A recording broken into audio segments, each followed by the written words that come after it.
agar buah hati menjadi penyejuk hati. Sebagaimana doanya ibadur Rahman yang disebutkan dalam surah Al-Furqan ayat 74. وَالَّذِينَ يَقُولُونَ رَبَّنَا هَبْ لَنَا مِنْ أَزْوَاجِنَا وَذُرِّيَّاتِنَا قُرَّةَ أَعْيُنٍ وَاجْعَلْنَا لِلْمُتَّقِينَ إِمَامًا. Ibadur Rahman, hamba-hamba Allah, mereka yang berdoa agar mereka diberikan qurrata a'yun dari keluarga mereka, dari anak-anak mereka, dari istri-istri mereka, pandangan yang menyejukkan mata, pandangan yang menenteramkan hati, pandangan yang menyejukkan jiwa. Merekalah orang-orang yang selalu diinginkan oleh orang-orang beriman. Waj'alna lil muttaqin imama, dan kita menjadikan diri-diri kita pemimpin atas izin Allah Subhanahu wa taala di kalangan orang-orang beriman. Oleh karenanya pada dasarnya parenting itu adalah ilmu tentang keorangtuaan, bukan ilmu tentang keanakan. Bukankah kita tahu bahwa anak menjadi baik karena pendidikan orang tuanya? Tentu setelah izin dan taufik dari Allah Subhanahu wa taala. Dan kita tahu semua lafaz daripada azwajina lebih dahulu sebelum dzurriyyatina menunjukkan bahwa kalau anaknya baik, maka yang diperbaiki adalah orang tuanya dahulu. Azwajnya dahulu baru dzurriyyahnya. Karena dzurriyyah tidak akan muncul tanpa azwaj. Oleh karenanya Rasulullah SAW pernah mengatakan takhayyaru linutafikum. Takhayyaru linutafikum.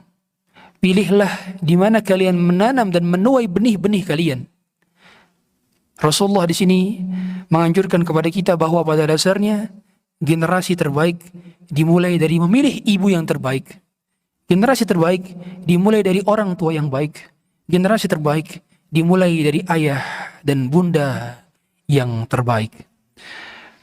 Oleh karena itu, parenting bukan belajar bagaimana caranya mengatur anak. Parenting bukan belajar bagaimana caranya menghasilkan anak sukses. Bukan. Parenting adalah bagaimana caranya kita menjadi orang tua yang baik, menjadi parent yang baik. Karena parenting bermakna orang tua, keorangtuaan. Sehingga orang tua, Anda adalah pencetak generasi. Anda adalah pembuat karya bagi anak-anak Anda berikutnya. Maka kita akan disoal nanti di hari kiamat tentang peran kita sebagai orang tua. Bukankah Allah Subhanahu wa taala telah menjelaskan bahwa keadaan orang tua di hari kiamat akan lari dari anak-anaknya. Wa ummihi wa abihi wa sahibatihi wa bani likulli imri'in minhum yawma idzin sya'nu yughni. Suami akan lari dari istrinya, istri akan lari dari suaminya.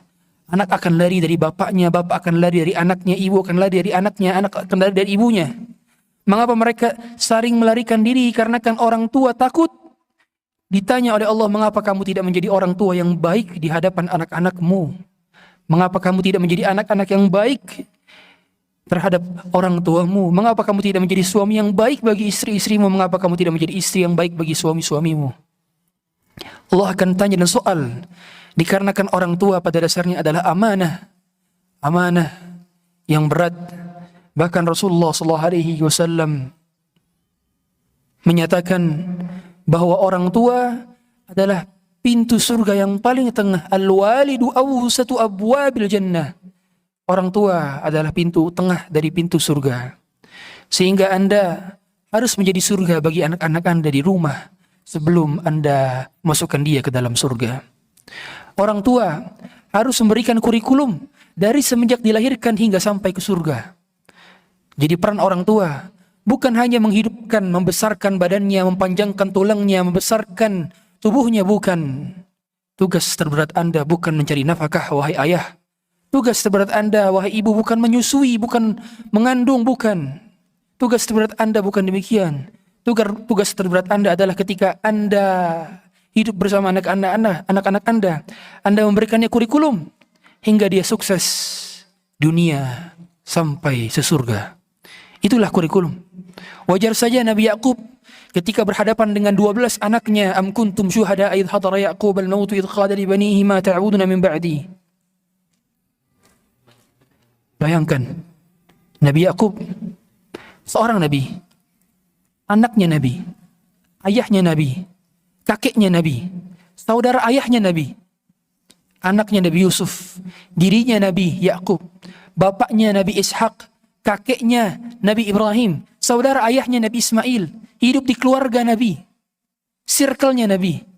Tapi ternyata ketika hendak sakaratul maut, dia bertanya kepada anak-anaknya 12, "Ma ta'buduna min ba'di?" Apa yang kalian sembah wahai anakku selepas peninggalanku? Apa jawaban mereka? Jawaban dari anak-anak yang bangga terhadap ayahnya, jawaban yang menakjubkan. Qalu na'budu ilahaka wa ilaha abaika Ibrahim wa Ismail wa Ishaq ilaha wahida wa nahnu lahu muslimun. Wahai ayah, kami akan menyembah Tuhannya ayah dan Tuhannya ayahnya ayah, Tuhannya Ibrahim, Tuhannya Ismail, Tuhannya Ishak, Tuhan yang satu. Mengapa anak-anaknya Yakub tidak menyebut kami akan menyembah Allah, kami akan menyembah Tuhan? Mengapa dia justru mereka menyebut Tuhannya ayah? Mengapa? Dikarenakan yang mengenalkan tentang Allah kepada mereka adalah ayahnya. Karena yang mengenalkan tentang Tuhan kepada mereka adalah ayahnya, maka mereka bangga menyebutkan Tuhannya ayah dan Tuhannya ayahnya ayah. Karena yang mengenalkan, mengajarkan, mendidik mereka tentang ketuhanan, tentang tauhid, tentang akidah yang benar adalah ayahnya. Sehingga Anda, wahai ayah, memiliki peran dan kontribusi besar untuk menjadikan anak Anda bertauhid, atau justru dalam keadaan kufur hidup di tengah tingginya peperangan pemikiran, ghazwul fikri, sekularisme, liberalisme, feminisme, LGBT dan isme-isme lainnya yang bukan bagian daripada Islam. Bukankah Rasulullah SAW pernah menyatakan dalam sebuah hadis bahwa kullu mauludin yuladu ala al-fitrah, setiap anak terlahir dalam keadaan fitrah. Al-Imam An-Nawawi dalam Al-Minhaj Syarah Sahih Muslim menjelaskan bahwa makna fitrah adalah Islam, putih, bersih. Setiap anak terlahir putih dan bersih. Fa'abawahu yuhawwidanihi aw yunassiranihi aw yumajjisanihi. Adapun ayahnya, abawahu. Allah di sini menggunakan kata abawahu. Allah pun saja menggunakan kata, Rasulullah pun saja menggunakan kata walid, tapi lebih memilih abawahu karena yang paling berperan adalah orang tuanya, yaitu ayahnya, abawahu. Yuhawwidanihi, dialah yang meyahudikan anaknya, au yunassiranihi, atau menasranikan anaknya, au yumajjisanihi, atau memajusikan anaknya. Wahai ayah, jangan sampai kau besarkan badannya, tapi kau biarkan pemikirannya dimakan oleh sekularisme, liberalisme, dan isme-isme lainnya. Jangan kau tinggikan badannya, tapi kau biarkan dirinya tergerogoti pemikirannya oleh joget-joget di TikTok, oleh pemikiran-pemikiran LGBT di luar sana, oleh pergaulan bebas. Tanggung jawab Anda sebagai orang tua bukan hanya sekedar menjadi mesin ATM di rumah, tapi lebih daripada itu, Anda harus berjiwa qawwam. Ar-rijalu qawwamuna 'ala an-nisa'i bima faddalallahu ba'dahum 'ala ba'd wa bima anfaqu min amwalihim fas-salihatu qanitatun hafizat, dan seterusnya. Allah di sini menyebutkan qawwam, maknanya adalah pelindung, pengajak, pengayom, pendidik. Sehingga orang tua tugasnya berat di hadapan Allah Subhanahu wa taala. Oleh karenanya, menjadi seorang pendidik dibutuhkan ilmu dan dibutuhkan taufik dari Allah Subhanahu wa taala. Sehingga kita semua pada akhirnya adalah harus menjadi seorang guru. Guru bagi diri kita, guru bagi anak kita, guru bagi istri kita, guru bagi orang sekitar kita, guru, teladan. Bukankah Rasulullah SAW diutus menjadi seorang guru? Guru bagi sahabatnya. Dan beliau adalah the best teacher, sebaik-baik guru. Kalau kita ingin melihat siapa sebaik-baik guru sepanjang peradaban manusia, maka jawabannya adalah Rasulullah SAW. Beliau mampu mendidik orang sesantun Abu Bakar. Beliau mampu mendidik orang setegas Umar. Beliau mampu mendidik orang secerdas Ali, beliau mampu mendidik orang sekaya Utsman, beliau mampu mendidik orang yang budak seperti Bilal bin Rabah, beliau mampu mendidik orang buta seperti Abdullah bin Umi Maktum, beliau mampu mendidik jiwa kesatria seperti Talhah bin Ubaidillah, beliau mampu mendidik orang panglima seperti Khalid bin Walid. Semuanya sukses dididik oleh Rasulullah SAW. Tandanya pola pendidikan Rasulullah mampu menjalar ke segala macam background pendidikan dan latar belakang sosial. Buktinya, orang miskin diajarkan Rasulullah SAW faham. Orang kaya diajarkan Rasulullah faham. Akademisi yang diajarkan Rasulullah faham. Profesor pun diajarkan Rasulullah bisa faham. Dikarenakan gaya bahasanya, gaya bahasa yang lugas, gaya bahasa yang dipahami semua kalangan. Dan ini tidak mungkin kecuali dimiliki oleh beliau. Karena beliau memiliki fawatihul kalim, jawami'ul kalim. Dan juga beliau memiliki awakhirul kalim. Perkataannya selalu ringkas, padat, jelas, dan syarat akan makna. Sehingga setiap guru yang mau menjadi guru terbaik, contohlah Rasulullah SAW. Setiap orang tua yang mau menjadi orang tua terbaik, contohlah Rasulullah SAW. Setiap menantu yang mau menjadi menantu terbaik, contohlah Rasulullah SAW. Setiap mertua yang mau menjadi mertua terbaik, contohlah Rasulullah SAW. Panglima terbaik, pemimpin negara terbaik, sahabat terbaik, kawan terbaik, teman terbaik, beliau adalah Rasulullah SAW. Maka cukup bagi kita untuk mencontoh ilmu parenting dari Rasulullah SAW berjudul parenting nabawiyah, al-ubuwah wal-umuwah al-islamiyah, al-ubuwah, al-umuwah al-muhammadiyah. Itulah yang berkaitan dengan ilmu parenting yang diajarkan oleh Rasulullah SAW. Dan insya Allah kami akan menyebutkan satu persatu bagaimana cara Rasulullah SAW mendidik, membangun generasi, membangun peradaban, dan mendidik anak-anak, terkhusus orang-orang yang di sekeliling beliau. Hadirin sekalian dirahmati Allah Subhanahu Wa Taala, Rasulullah SAW adalah pendidik. Oleh karenanya beliau diutus oleh Allah Subhanahu Wa Taala adalah untuk mendidik umatnya. Bukankah kata beliau, innama bu'itstu liutammima makarimal akhlaq. Sesungguhnya aku diutus untuk menyempurnakan akhlak. Dan penyempurnaan akhlak itu bagian daripada pendidikan.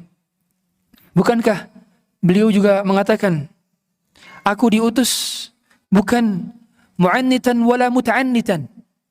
Innama bu'itstu mubasyiran wa mu'alliman. Aku diutus bukan sebagai orang yang menghardik dan menjudgment. Tidak. Aku diutus sebagai pembawa kabar gembira sekaligus pengajar. Beliau mengungkapkan rasa cinta kepada para sahabatnya. Beliau tak segan-segan mengucapkan, ya Mu'adz, inni la uhibbuk. Wahai Mu'adz, demi Allah aku sangat mencintai engkau, wahai Mu'adz. Kapan terakhir kali kita mengucapkan kepada anak murid kita, kepada anak kita, wahai nak, ayah mencintai engkau. Wahai nak, ayah sayang engkau. Wahai nak, lakukanlah ini dan ini karena Allah yang merintahkannya, karena Allah sayang engkau. Ayah ingin bertemu dengan engkau di surga bersama-sama. Ayah ingin menjadi bagian daripada surat At-Tur ayat 21. وَالَّذِينَ آمَنُوا وَاتَّبَعَتْهُمْ ذُرِّيَّتُهُمْ بِإِيمَانٍ أَلْحَقْنَا بِهِمْ ذُرِّيَّتَهُمْ وَمَا أَلَتْنَاهُمْ مِنْ عَمَلِهِمْ مِنْ شَيْءٍ كُلُّ امْرِئٍ بِمَا كَسَبَ رَهِينٌ. Orang-orang yang beriman dan diikuti dengan anak keturunannya yang beriman, maka akan disamakan surganya tanpa dikurangi pahalanya sedikit pun. Dia akan dibawa ke level yang sama. Bahagianya orang tua ketika kebahagiaannya sempurna, dikarenakan kebahagiaan di surga akan terkurangi kalau seandainya kita tidak bersama orang-orang yang kita cintai di dunia. Maka Allah sengaja mempersatukan. Apabila ayah dan anak, ibu dan anak sama-sama masuk surga, tapi surganya beda tingkatan, maka Allah akan buat surganya sama sehingga tidak ada lagi kekurangan di surga. Sempurna dan sempurna kenikmatannya. Mereka semua berada di level yang sama, di tingkatan yang sama. Alih-alih diturunkan, malah dinaikkan. Apabila ayah di tingkatan surga ke-1000 dan anak tingkatan surga ke-10, maka anak akan dinaikkan ke tingkatan surga ke-1000. Sebaliknya pun begitu. Bahagianya orang tua, visinya adalah melahirkan generasi yang lahir di dunia dalam bentuk menjadi hamba Allah yang terbaik, dan masuk ke dalam surga dalam menjadi hamba Allah yang terbaik. Visinya adalah melihat wajah Allah. Visinya bukan hanya sekedar nilai tinggi di sekolah. Visinya bukan hanya sekedar menghafal hafalan. Visinya bukan hanya sekedar menjadi pribadi yang dikagumi di masyarakat. Bukan. Visinya adalah diridhoi Allah dan Rasulnya. Visinya adalah melihat surga. Visinya adalah melihat Allah. Karena kenikmatan surga yang paling puncak adalah berada di surga Firdaus. Di bawah arsy Allah. Di tengah-tengah surga. Dan di surga yang paling tinggi. Melihat wajah Allah yang paling mulia. Itulah visi keluarga surgawi. Oleh karenanya, pastikan visi kita di rumah bukan lagi menjadikan keluarga kita sebagai kompetisi bagi orang lain, kecuali kompetisi akhirat. Jadikanlah keluarga kita sebagai kompetisi akhirat. Karena kompetisi duniawi banyak kecewanya, banyak risaunya, banyak gundahnya, banyak sedihnya. Bukankah omongan orang begitu menyakitkan kita? Oleh karenanya, dalam mendidik dibutuhkan banyak keikhlasan. Anda butuh banyak keikhlasan. Ketahuilah, inna wala syukura. Aku memberikan kalian makan, aku mengajarkan kalian, aku mendidik kalian liwajhillah, untuk mengharap wajah Allah saja. La nuridu minkum jazaa'an wala syukura. Aku tak berharap bagian daripada ucapan terima kasih dan ucapan rasa syukur kalian. Sehingga selama saya belajar parenting, saya selalu highlight beberapa poin. Dan poin yang paling utama, bahwa dalam ilmu parenting tidak ada rumus baku untuk menjadikan anak soleh. Keikhlasan Anda dalam mendidik itulah yang banyak berpengaruh. Keikhlasan Anda dalam mendidik itulah yang akan banyak berpengaruh. Kalau kita lihat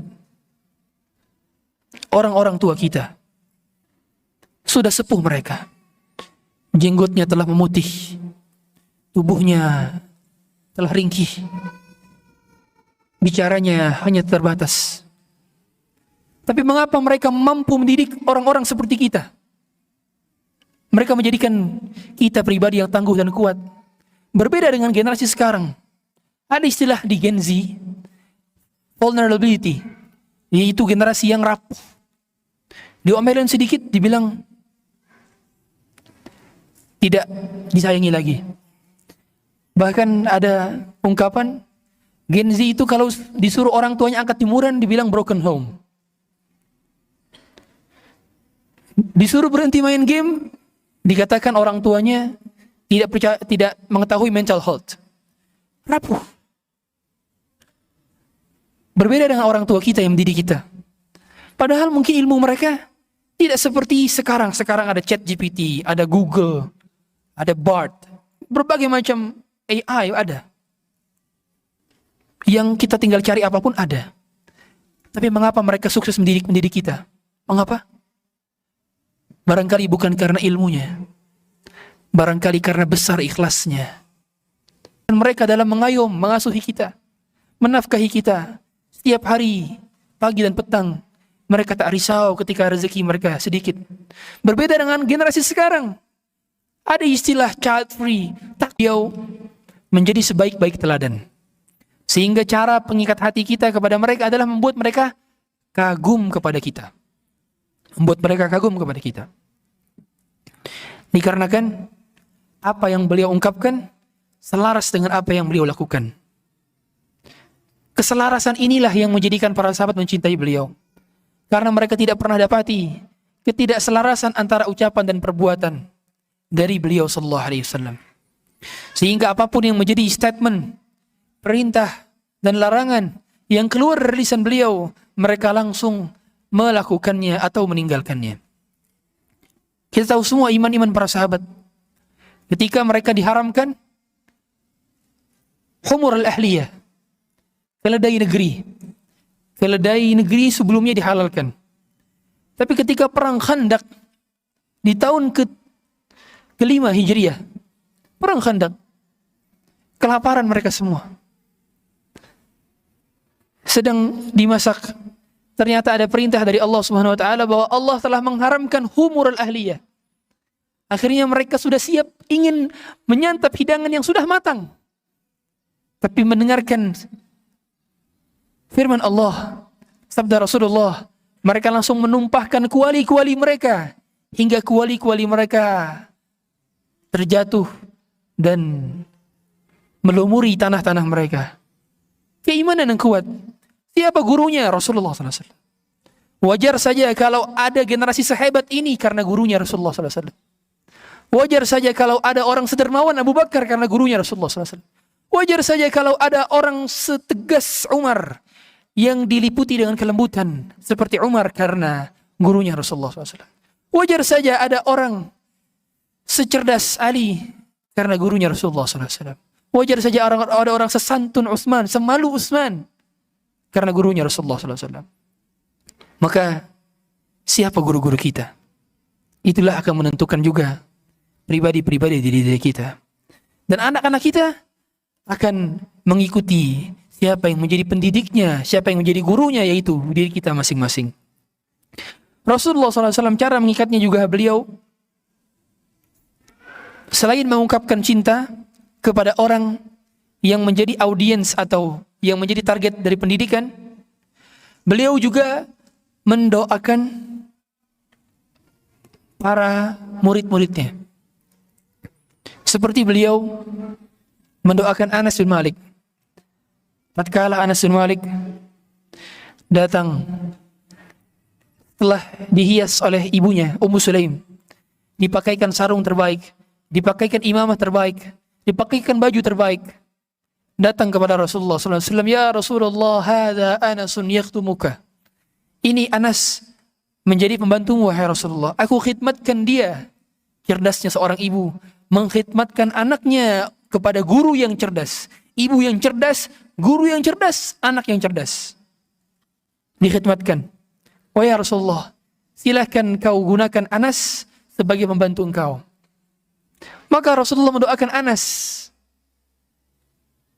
Rasulullah mendoakan, Allahumma aktsir malahu wa waladahu wa barik lahu fima a'taitahu. Ya Allah, banyakilah harta Anas, banyakilah keturunan Anas, dan berkahilah harta Anas dan keturunan Anas. Dari doa ini, Anas bin Malik menjadi orang yang paling banyak anaknya, paling banyak keturunannya, dan paling kaya perkebunan dan pertaniannya. Kalau orang-orang Ansar pertaniannya hanya panen 1 kali dalam setahun, maka Anas bin Malik memiliki panen 2 kali dalam setahun dan menjadi salah satu orang terkaya di kota Madinah dari kalangan Ansar, hasil daripada doa Nabi. Dan doa inilah yang menjadikan Anas berdoa juga, Allahumma aktsir mali wa waladi wa barik li fima a'taitani. Doanya demikian. Hingga inilah doa yang dilakukan oleh para sahabat, dan mereka diberkahi hartanya dan anak-anaknya. Kapan terakhir kita mendoakan anak-anak kita? Kapan terakhir kita mendoakan murid-murid kita? Di depannya langsung. Yang paling berpengaruh ternyata adalah ketika Anda mendoakan anak murid Anda dan anak-anak Anda di depan dia. Ya Allah, aku mencintai anakku ya Allah. Sambil di depan dia menyaksikan. Namanya Abdullah misalnya. Ya Allah, ayah mencintai Abdullah ya Allah. Doakan. Sampaikan doa itu di depan dia. Hingga dia faham ada orang yang mencintai dia karena Allah. Karena doanya terpanjatkan ke langit dan didengarkan oleh anaknya. Rasulullah juga tidak segan-segan memuji sahabat. Jadi cara juga kita mengkaitkan hati kita dengan audiens yang menjadi pendidik kita adalah dengan memuji. Rasulullah pernah memuji Abdullah bin Mas'ud. Kata beliau, ya Abdullah, innaka rajulun mu'allam. Wahai Abdullah, sesungguhnya engkau adalah laki-laki yang terpelajar. Bayangkan, berarti dia dipuji oleh Rasulullah SAW. Kapan terakhir kita memuji anak-anak kita, mengapresiasi anak-anak kita? Karena anak-anak butuh apresiasi. Anak-anak kita jangan sampai hanya mendengarkan pertanyaan yang sama. Sudah sholat belum? Ada PR atau enggak? Udah makan belum? 3 pertanyaan yang selalu ditanyakan oleh orang tua. Lupa padahal ada pertanyaan-pertanyaan lainnya. Dan ada nasihat-nasihat lainnya. Kapan kita mengapresiasi tugas sekolah dia? Kapan kita mengapresiasi hal yang telah dia lakukan? Karena pola pengapresiasian ini adalah bagian daripada pengikatan hati sang pendidik kepada orang yang dididik. Kemudian beliau juga pernah memotivasi. Cara beliau mengikatkan hati dia dengan pendidik adalah dengan memotivasi sahabatnya. Sebagaimana beliau katakan kepada Abdullah bin Umar, "Ni'mar rajulu Abdullah law qama minal lail." Sebaik-baik pemuda adalah Abdullah kalau dia bangun malam. Bayangkan, berarti Rasulullah cara memotivasinya adalah dengan memuji dan memberi semangat. Nah, kamu akan menjadi sebaik-baik orang kalau kamu bangun malam. Kamu akan menjadi sebaik-baik orang kalau kamu salat berjamaah di masjid. Kamu akan menjadi sebaik-baik orang kalau kamu menjadi penghafal Quran. Berarti dimotivasi. Cara Rasulullah memotivasi para sahabat adalah dengan hal-hal yang berkaitan dengan akhirat. Beliau juga menjadi pribadi yang mengikat hati pendidiknya dengan cara mudah memaafkan apabila pribadi yang dididik mereka adalah orang yang telah bertaubat kepada Allah. Makanya dalam pola pendidikan, anak itu kalau dipukul dan dia mengucap Allah, kalimat Allah saja, maka kita harus berhenti, tidak boleh lanjut memukul. Sehingga kalau anak sudah memohon pertolongan kepada Allah, maka tidak boleh lagi dihukum oleh orang tuanya. Karena dia telah memohon pertolongan kepada zat yang jiwa-jiwa kita berada dalam genggamannya. Dalam pola pendidikan, oleh karena itu, kita harus mengetahui kapan memberi nasihat, kapan memberi contoh, kapan memukul. Sehingga Rasulullah SAW melarang kita menyuruh untuk sholat sebelum usia 7 tahun. Usia 7 tahunlah usia menyuruh sholat. Dan usia memukul adalah usia 10 tahun. Berarti sebelum 7 tahun belum boleh disuruh sholat. Dia diperlihatkan dan dicontohkan sholat. Bukan disuruh sholat. Tapi diperlihatkan cara kita sholat. Diperlihatkan gerak-gerik kita dalam melakukan ketaatan. Bukan diperintahkan seperti layaknya prajurit, tidak. Masa-masa 0 sampai 7 tahun adalah masa-masa di mana kita memperlakukan mereka seperti raja dan ratu. Barulah usia 7 tahun disuruh untuk sholat. Disuruh untuk sholat, dibiasakan. Barulah usia 10 tahun boleh dipukul. Dipukulnya pun di bagian kaki dan bokong. Yang mana kedua bagian tersebut umumnya tidak memberi bekas. Dan pukulannya pun bukan pukulan yang menyakiti, tapi pukulan yang mendidik. Darbu ta'dib, la darbu ta'nif. Kemudian pendidikan yang Rasulullah lakukan juga beliau caranya adalah beliau memaafkan para sahabat yang mereka telah melakukan taubat. Seperti ada seorang pemuda yang mana datang kepada Rasulullah SAW mengatakan, "Ya Rasulullah, zanaitu, aku telah berbuat zina." Kemudian Rasulullah bertanya kepada orang ini, "Barangkali engkau hanya menciumnya, barangkali engkau hanya memeluknya." Dalam hadis lain ada sahabat yang pernah datang kepada Rasulullah, pernah berkata dia pernah hampir berbuat zina. Maka kemudian Rasulullah SAW menanyakan kembali kepada orang ini, "Hal salaital asra?" Apakah kau telah salat asar? Maka Rasulullah kemudian memaafkan orang ini dikarenakan dia telah salat asar. Berarti Terkadang kita harus memaafkan anak-anak kita kalau dia punya kredit poin dari perkara-perkara kebaikan. Dicari apa yang telah habis dia lakukan sehingga dia paham bahwa innal hasanat yudhibnas sayyi'at. Kebaikan itu akan menghapuskan keburukan. Berarti cara dia menghapus dosanya adalah dengan berbuat kebaikan. Nantinya dia akan paham, oh berarti kalau aku berbuat kebaikan, pasti aku akan diampuni oleh orang tuaku dan aku akan diampuni oleh Allah Subhanahu wa taala. Karena kebaikan itu selalu menghapus keburukan-keburukan. Bahkan yubadilullahu hasanat, yubadilullahu sayyi'atihim hasanat. Allah akan menghapuskan keburukannya menjadi kebaikan-kebaikan. Oleh karena itu anak-anak kita dididik sebelum dia minta maaf kepada orang tuanya, dia minta maaf kepada Allah. Sehingga ketika dia melakukan kesalahan, kita katakan kepada dia, kita bertanya kepada dia, astaghfarta rabbak? Apakah kau telah memohon ampunan kepada Tuhanmu? Kamu sudah istighfar, nak? Sudah istighfar belum, nak? Istighfar dulu. Baru minta maaf ke Abah sama Umah. Berarti suruh dia mohon ampun kepada Allah dan Rasulnya.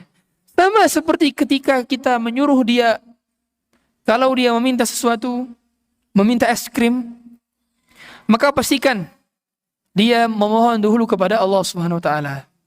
Kamu sudah berdoa belum minta es krim kepada Allah? Coba minta es krim dulu kepada Allah. Berdoa. Salat 2 rakaat minta es krim kepada Allah. Kemudian kita beli. Karena kamu telah berdoa, maka Allah mengabulkan doa kamu. Ini es krimnya.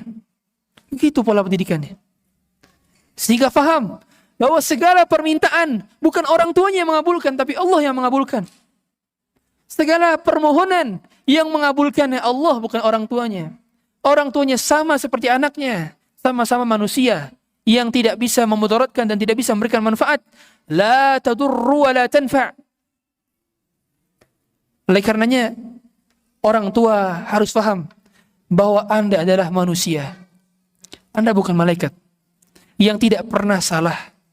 Sehingga Anda berhak dan berkewajiban untuk memohon maaf juga kepada anak Anda kapanpun Anda berbuat salah. Jangan seperti orang tua yang berlagak bahwa dia adalah malaikat. Anda bukan malaikat. Anda manusia. Kata Rasulullah, kullu bani Adam khata'.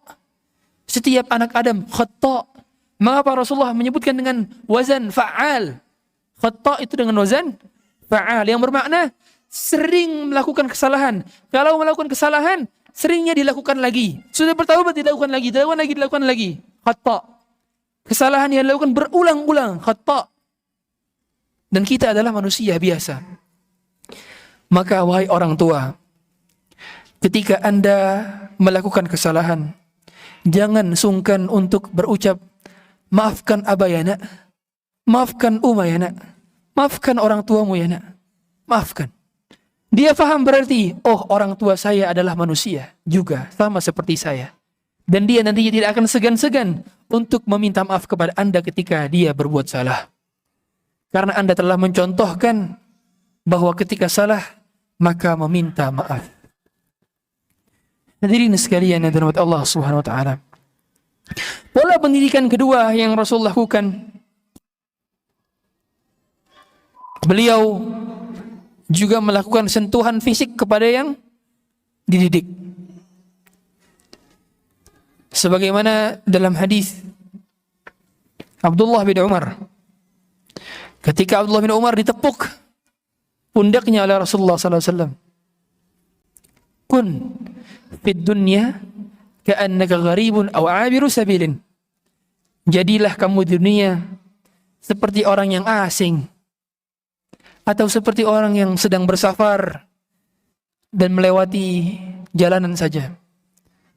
Sehingga penepukan kepada pundak seorang itu bagian daripada kita menunjukkan kebanggaan kepada pihak yang kita didik. Kalau laki-laki maka lebih senang umumnya dipegang pundaknya. Dipegang pundaknya ini menunjukkan bahwa kita memberikan respect kepadanya. Respect kepadanya. Kalau wanita lebih dominan kepalanya. Kepalanya, bukan pundaknya. Oleh karenanya laki-laki kalau menikah Apa sunnah menikah? Apa? Setelah ijab kabul Anda ngapain? Ngapain? Pegang kepala ubun-ubun.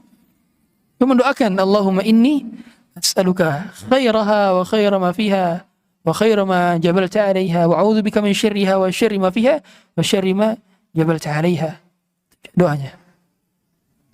Dan itu di kepala. Sehingga laki-laki umumnya dominan di pundak, karena ini menunjukkan kepemimpinan, ketangguhjawaban dan amanah di pundak. Berarti dia ditunjukkan bahwa kita respect. Oleh karenanya laki-laki itu selamanya akan punya jiwa kepemimpinan. Selamanya akan punya jiwa kepemimpinan. Kalau anak kecil saja lagi makan, di piring di bawah misalnya, kita lempar nasinya, dia akan marah. Akan marah jadi-jadinya. Karena ada harga diri laki-laki. Harga diri bagi laki-laki adalah harga mati. Maka pola pendidikan laki-laki berbeda dengan pola pendidikan perempuan. Mungkin kalau perempuan diperlakukan yang sama, dia akan menangis. Tapi kalau laki-laki akan melawan. Itulah pola pendidikan laki-laki berbeda dengan pola pendidikan perempuan.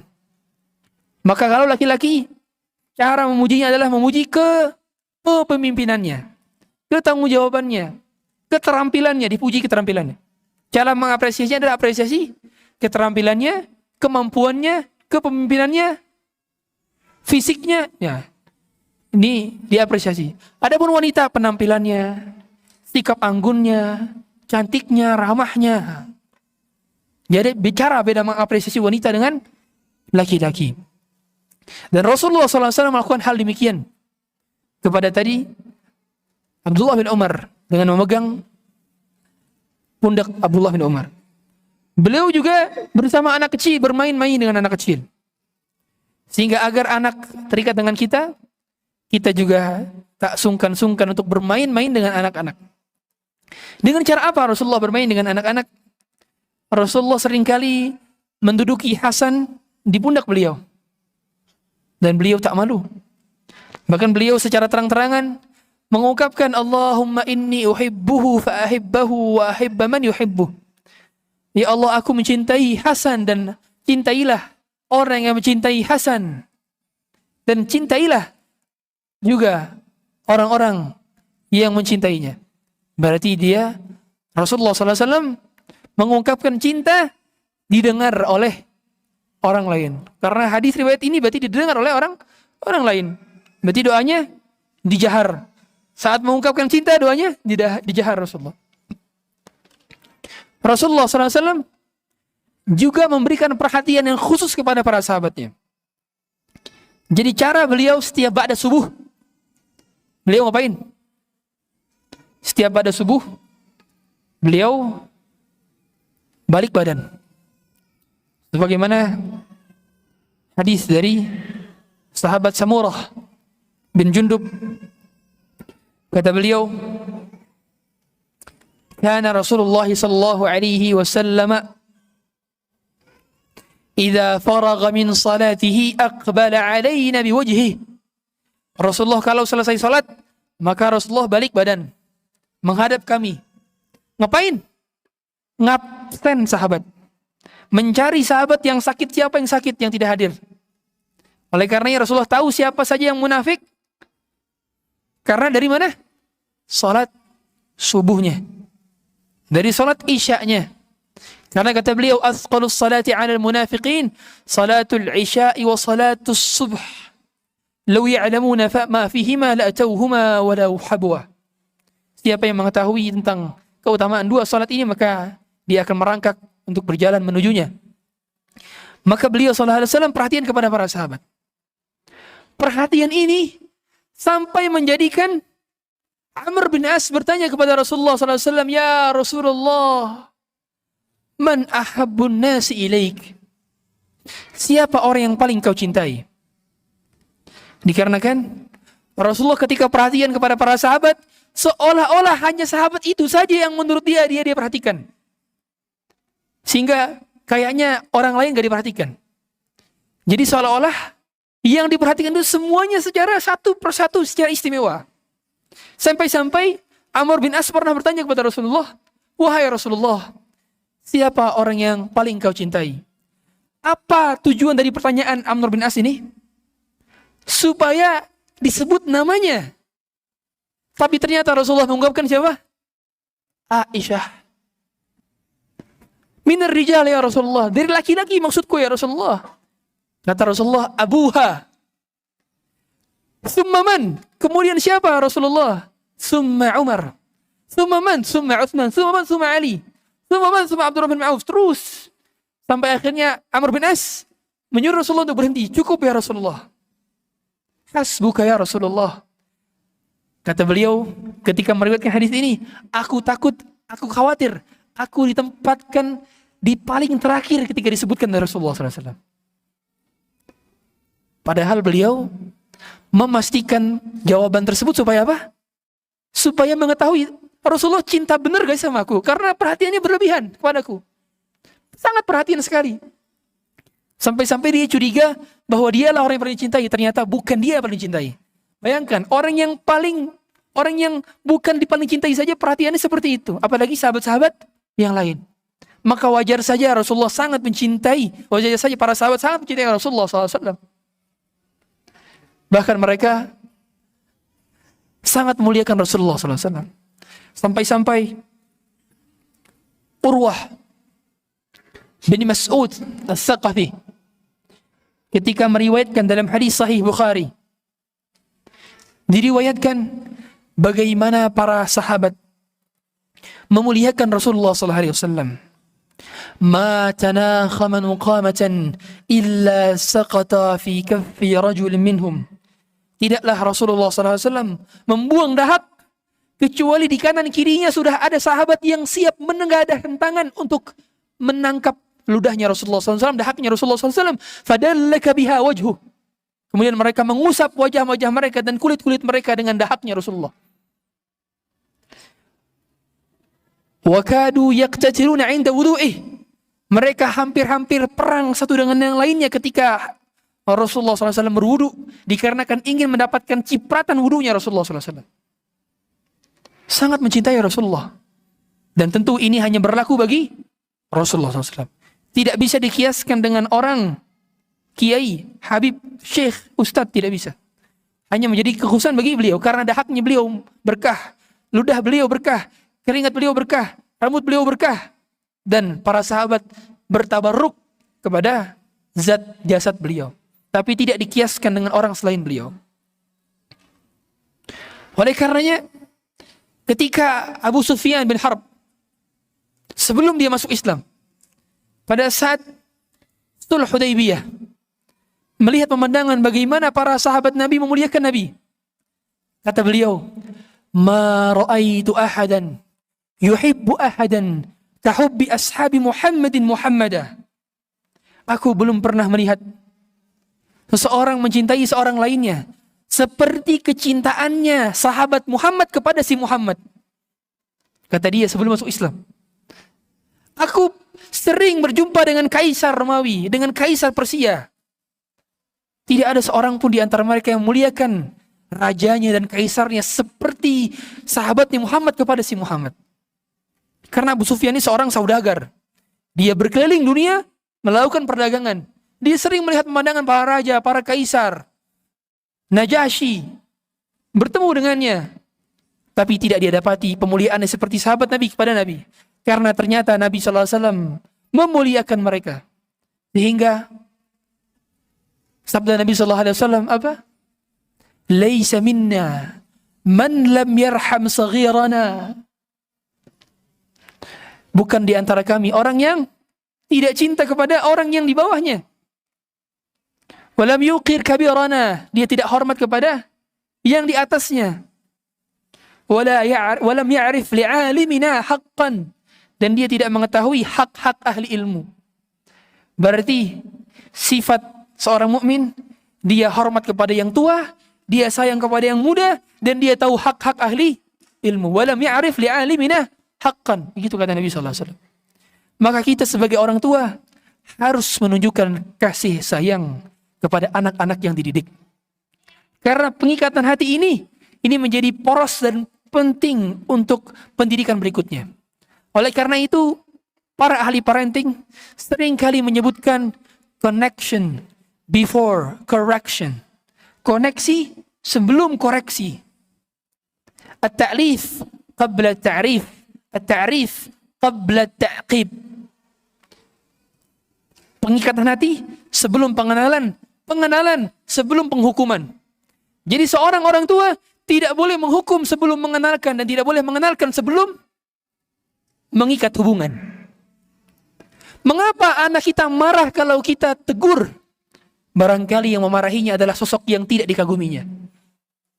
Mengapa anak kita tidak senang ketika kita mengajarkannya, mendidiknya, menghukumnya? Karena orang yang menghukumnya bukan orang yang dikaguminya. Lihat Anas bin Malik.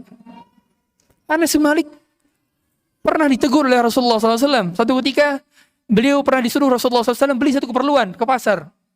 Ternyata Rasulullah SAW menunggu Anas tidak balik-balik. Sampai satu ketika Rasulullah cari sendiri, bayangkan. Rasulullah cari pembantunya sendiri. Tidak menyuruh. Rasul punya banyak sahabat, bisa saja menyuruh para sahabat. Tapi beliau tidak menyuruh para sahabat. Beliau cari sendiri. Tawadhu'nya beliau. Didapati Anas bin Malik sedang bermain dengan anak-anak di pasar. Karena Anas bin Malik anak kecil. Anak 10 tahun berjumpa dengan Nabi, disuruh-suruh Nabi, masih memiliki sifat kanak-kanak. Akhirnya Anas bin Malik dipegang tengkuknya Rasulullah. Dia menoleh kepada Rasulullah dalam keadaan tersenyum. Ditegur oleh Rasulullah. Tapi apa Anas marah? Kamu ngapain nyuruh-nyuruh saya? Enggak pernah sedikit pun Anas marah kepada Nabi. Mengapa? Karena orang yang menegurnya adalah orang yang paling dikaguminya. Mu'adz bin Jabal pernah tegur Nabi karena salat Isya membaca surah Al-Baqarah. Ada orang yang keluar dari saf gara-gara kepanjangan bacaannya. Mu'adz. Kemudian Mu'adz bin Jabal berkata, nafaqa fulan. Si fulan telah munafik. Orang ini melapor kepada Nabi. Ya Rasulullah, aku telah dikatakan oleh Mu'adz, aku sebagai seorang munafik karena aku keluar dari saf ketika di salat Isya dia membacakan surah Al-Baqarah. Maka Rasulullah memanggil Mu'adz bin Jabal. Kemudian Rasulullah menegur Mu'adz dengan teguran yang keras. Afattanun anta ya Mu'adz? Apakah kau membuat fitnah wahai Mu'adz? Bayangkan Mu'adz ditegur oleh Rasulullah dengan teguran yang keras. Tapi apakah Mu'adz bin Jabal marah kepada Rasulullah? Tidak marah. Karena yang menghukumnya, yang menegurnya dengan keras adalah sosok yang paling dicintainya, sosok yang paling dikaguminya, sosok yang paling diteladaninya. Maka wahai orang tua, jadilah pribadi yang mengagumkan. Jadilah pribadi yang diteladani. Jadilah role model dalam rumah Anda. Sehingga apapun yang menjadi perintah dan larangan Anda, dengan mudah anak-anak akan mengikuti Anda. Pola pendidikan ketiga Rasulullah SAW adalah beliau menjadi teladan terbaik. Menjadi teladan terbaik. Sehingga selain daripada kita mengikat hati dengan teguran, dengan sapaan, dengan ungkapan cinta, ungkapan doa, dengan sentuhan fisik, maka beliau juga menjadi teladan. Teladan. Bagaimana dahulu beliau ketika 1.400 pasukan datang ke Mekah tapi terhalang di Hudaybiyah. Mereka semua diperintahkan oleh Rasulullah SAW untuk tahallul, menyukur rambutnya dan menyembelih hewan sembelihan. Mereka tidak ada yang langsung mengikuti perintah Rasulullah. Akhirnya Rasulullah berdasarkan saran daripada Ummu Salamah menyukur, memanggil tukang cukurnya, kemudian menyembelih hewan sembelihannya. Beliau menjadi teladan.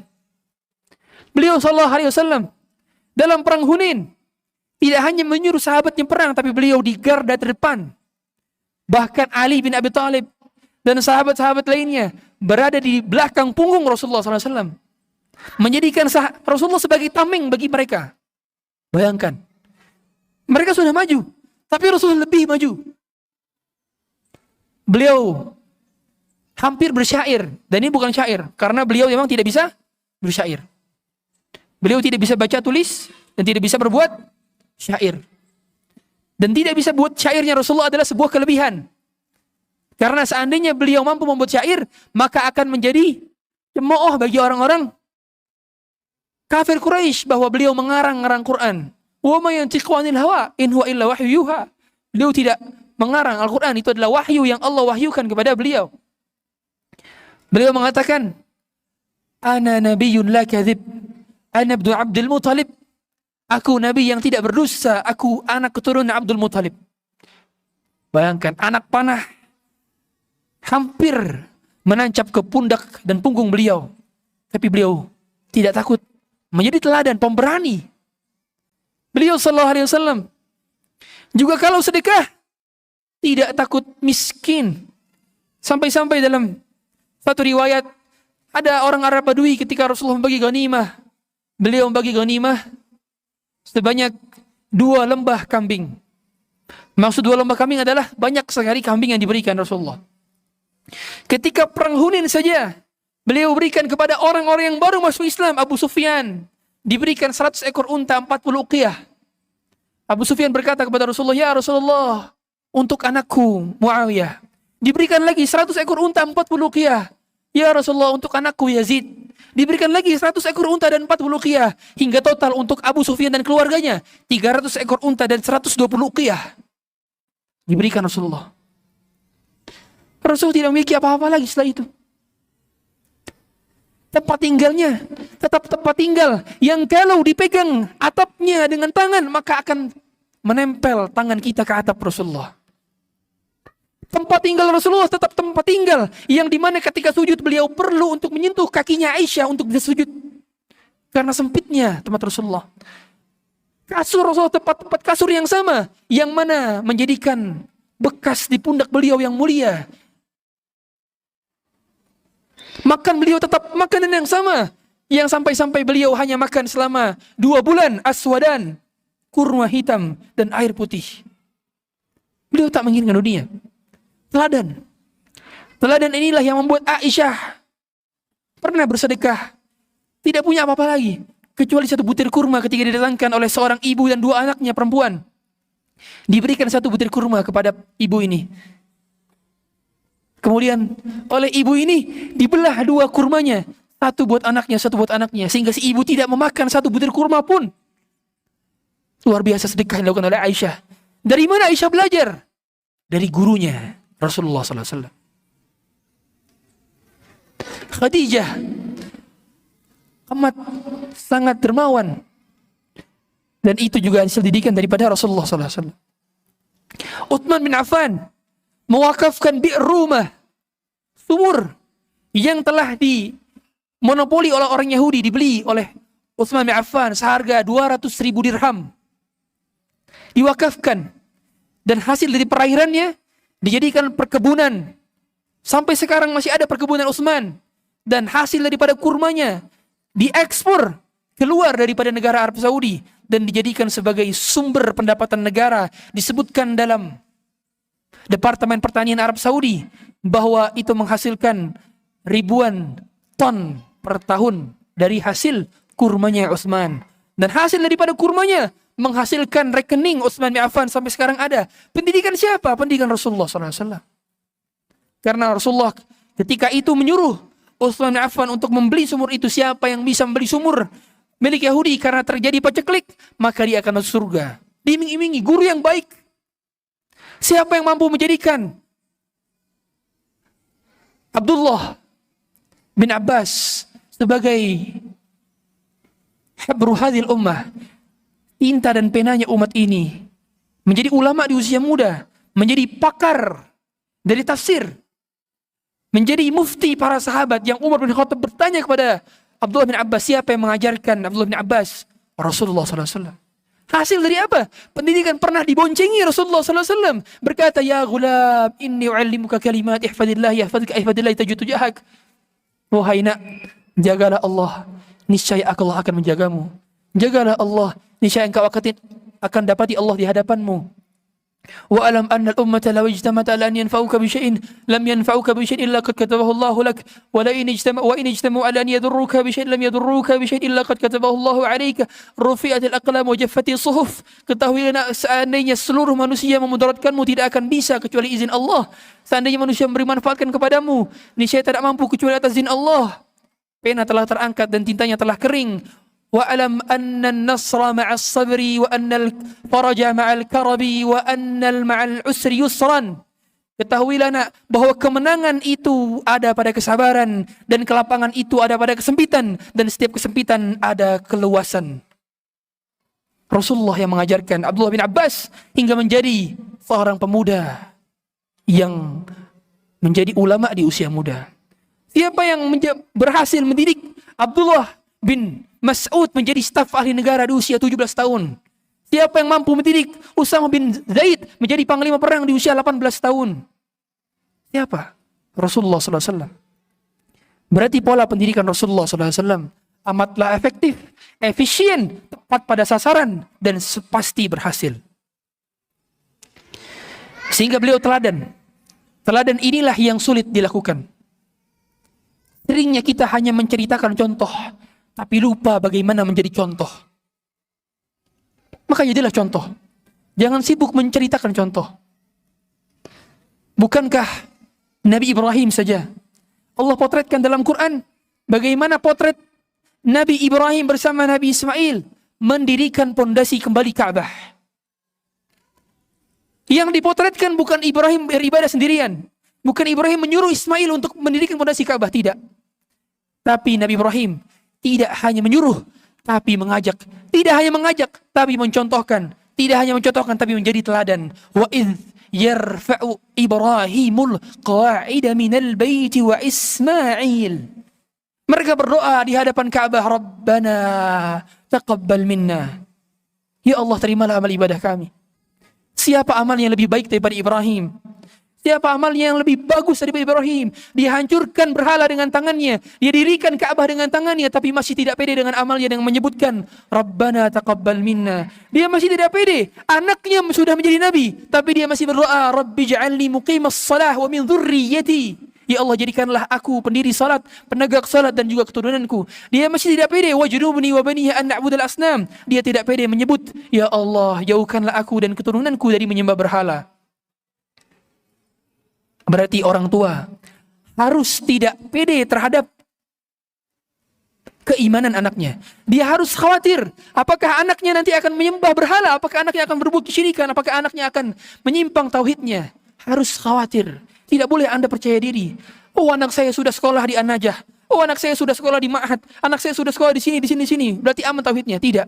Anda harus tetap berdoa kepada Allah agar Allah menjaga akidah dan tauhid anak-anak kita. Siapa yang lebih nabi dibandingkan Nabi Yakub? Siapa yang lebih nabi dibandingkan Nabi Ibrahim? Tapi mereka khawatir ma ta'buduna min ba'di. Mereka khawatir terhadap anak-anaknya. Sehingga tidak boleh ada yang merasa aman daripada fitnah kesyirikan. Tidak boleh.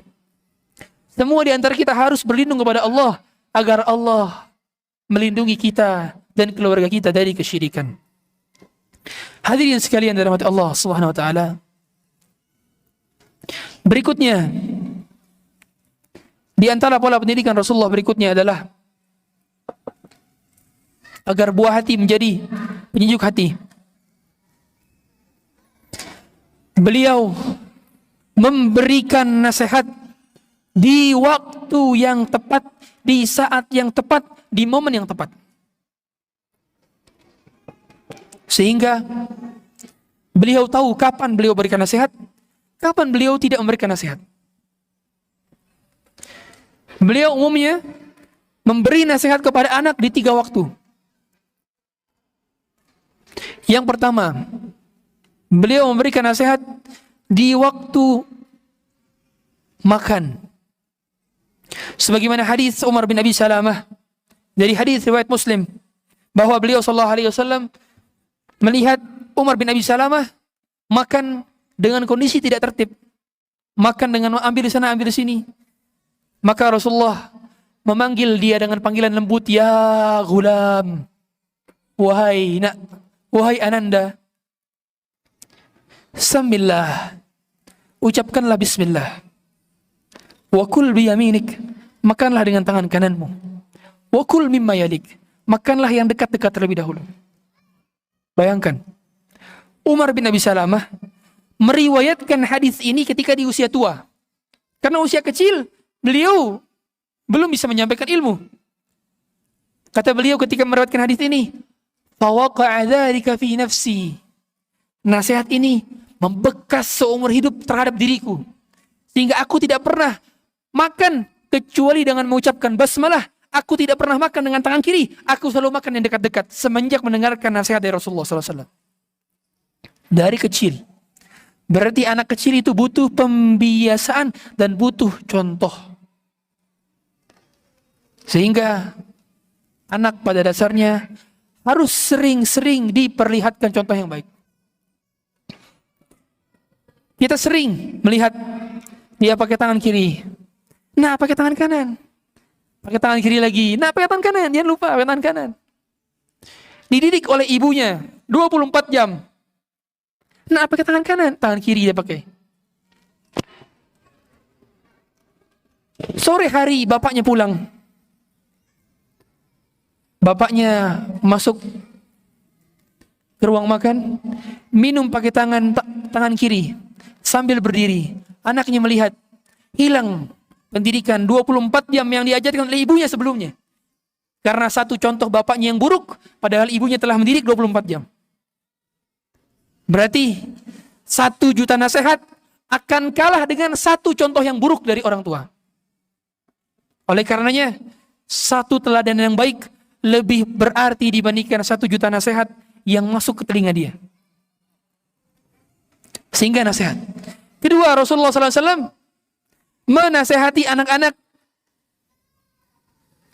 pada saat mereka sedang bersafar. Bersafar. Berarti pola pendidikan Rasulullah SAW adalah kalau lagi bersafar boncengan dengan sahabat beliau sambil menasehati yang diboncengi. Total ada 40 sahabat yang pernah diboncengi oleh Rasulullah SAW. Terkumpul dalam kitab Ardafun Nabi Sallallahu Alaihi Wasallam karya Sulaiman bin Mandah. Di antara sahabat-sahabat yang pernah diboncengi Nabi, Abdullah bin Abbas, Anas bin Malik, Abdullah bin Mas'ud, Usamah bin Zaid, Zaid bin Harithah, dan seterusnya. Sahabat-sahabat yang pernah diboncengi Nabi. Mereka semua mendapatkan privilege, keutamaan diboncengi Nabi. Dan Nabi menasihati yang paling masyhur. Menasihati siapa? Abdullah bin Abbas, yang tadi kami sampaikan. Itu adalah hadis panjang yang beliau dinasihati oleh Rasulullah SAW. Yang ketiga, Rasulullah menasihati sahabat di waktu mereka sakit. Pada saat sakit, beliau pernah mengunjungi seorang anak Yahudi yang menjadi pembantu beliau. Jadi beliau punya pembantu juga dari kalangan Yahudi, anak-anak. Dikunjunginya. Kemudian Rasulullah menyuruh anak ini masuk Islam. Ya gulam aslim. Oh, nak, masuk Islamlah. Maka anak ini masuk Islam, kemudian meninggal dunia. Mengapa? Karena umumnya orang yang sedang sakit itu akan pasrah. Kita akan mendapati jiwa-jiwa yang hanif dari orang-orang yang sedang sakit. Orang yang sedang sakit umumnya akan terima semua nasihat. Maka kalau orang yang sedang sakit terima nasihat, umumnya mereka akan menerima. Maka sebaik-baik tempat untuk memberikan nasihat juga pada saat kita mengunjungi orang yang sedang sakit. Diucapkan doa, Allahumma rabban nas adhibil ba's ishfihi wa anta syafi la shifaa illa shifaa'uk shifaa'an la yughadiru saqama la ba'sa tahurun insyaallah. Dipegang di bagian yang sakitnya, diucapkan bismillah bismillah bismillah a'udzu bi'izzatillahi wa qudratihi min syarri ma ajur wa hadir 7 kali. Ayat ruqyah. Di antara adab-adab dalam mengunjungi orang sakit. Dan kalau dia hendak meninggal dunia maka ditalqin agar perkataan terakhirnya adalah la ilaha illallah. Berarti pola pendidikan Rasulullah SAW adalah beliau tak sungkan untuk mengunjungi orang yang di bawahnya. Dia tak segan-segan Rasulullah SAW untuk mengucap salam terlebih dahulu kepada anak kecil. Beliau SAW tak segan-segan untuk mendatangi rumah-rumah para sahabat. Bahkan beliau pernah menerima panggilan seorang budak yang mengajak beliau untuk makan. Karena memang doa-doa kita terkabul itu karena orang-orang miskin di antara kita. Sebagaimana kata Rasulullah SAW, innama tunsuruna wa turzaquna bidu'afaikum. Kalian itu dikabulkan doanya, diberikan rezeki karena adanya orang-orang miskin di antara kita. Oleh karenanya, beliau dalam pola pendidikannya tidak sungkan untuk bermujalasah, duduk bersama orang-orang yang barangkali dipandang sebelah mata oleh orang-orang di zaman tersebut. Tapi beliau tidak segan-segan. Bahkan beliau satu ketika ada seorang yang datang kepada beliau, gugup karena wibawanya beliau. Maka beliau menyatakan kepada orang ini, tenanglah, aku sama seperti kalian. Aku makan seperti makanan yang kalian makan. Beliau menenangkan, begitu tawaduknya. Orang segan kepadanya, tapi beliau menenangkan. Karena memang tidaklah setiap orang yang berjumpa dengan beliau kecuali di detik pertama akan jatuh cinta kepadanya.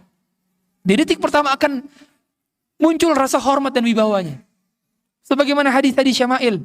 Kita lihat bagaimana Al-Imam At-Tirmidzi menuliskan beberapa bab, sekitar 470-an hadis tentang Nabi SAW. Dan kita akan melihat bagaimana Rasulullah dimuliakan oleh para sahabat dikarenakan wibawa beliau. Sehingga orang tua, para pendidik, Anda bukan menjadi pribadi yang menakutkan. Anda ketika menjadi pendidik bukan menjadi pribadi yang menakutkan, tapi pribadi yang dirindukan, pribadi yang ketegasannya diselimuti oleh kelembutan, dihiasi oleh kelembutan. Itulah pribadi-pribadi seorang guru dan pendidik bagi anak-anak. Dikarenakan pola pendidikan Rasulullah SAW adalah dengan kelembutan. Sebagaimana sabda Rasulullah SAW, ar-rifqu ma wudi'a fi syai'in illa zanah, wa ma nuzi'a min syai'in illa syanah. Kelembutan itu tidaklah menetap pada suatu tempat kecuali akan menghiasinya, dan tidaklah dia terangkat dalam suatu tempat kecuali dia akan menghinakannya. Dakwah semampumu.